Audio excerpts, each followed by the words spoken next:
Hello everyone. তো দেখো কত খাবার দাবার। তো কেন বলো তো, কারণ এই দেখো মিষ্টি আছে এখানে, আর এইদিকে চকলেট আছে। তো আমার পাপা চকলেট খেতে ভালোবাসে, তাই জন্য শুধু চকো চকো করে, সেই জন্য চকলেট।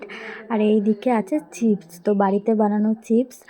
আর এখানে আছে দেখো ঝুড়ি ভাজা, ওইদিকে আছে ঝুড়ি ভাজা, সেটা হচ্ছে আমাদের জন্য। তো মা বাবা এসেছে পাপাকে দেখতে, পাপার শরীরটা খারাপ, সেই জন্য মা বাবা এসেছে দেখতে, সেই জন্য এগুলো সব নিয়ে এসেছে। আর ধোকা ভাজা খেতে না দারুণ লাগে, ওই জন্য মা একেবারে ধোকা বানিয়ে ভাজা করে তারপর এনেছে। তো এইগুলো এনেছে অনেক খাবার দাবার। তো মা বাবা এসেছে, তো এই দেখো পাপা কত খুশি। আর দাদার কাছে আছে, ফোন দেখছে, দাদার কাছে থেকেও দাদা এখানে শুয়ে আছে আর ও ফোন দেখছে। আর না বলেই এসেছে, তো জানতাম না যে আসবে। তো এইদিকে দেখো রান্না করতে বসে গেছে মা। তো দুপুরবেলা এসেছে, মানে তার আগে সকাল সকাল আসেনি, তো অনেক বেলাও হয়ে গেছে। তো আমি বললাম যে আমি আর রান্না করব না, তুমিই রান্না করো একসাথে। তো আমার মা বাবা যেহেতু নিরামিষ খাই, সেই জন্য আলাদা সব জোগাড় টোগাড় করে দিয়েছি।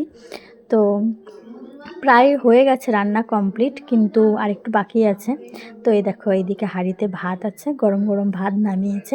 আর যেহেতু একটা ওভেন, তো তো একটু সময় লাগে। আর এদিকে ভাজা আছে, বিট ভাজা আর বেগুন ভাজা। আর এদিকে হচ্ছে চচ্চড়ি। তো আর ডাল সেদ্ধ করবে। তো এই, আর এই যে পালং শাক দিয়ে, বাঁধাকপি দিয়ে, বেগুন দিয়ে, তো একটা চচ্চড়ি বানাচ্ছে।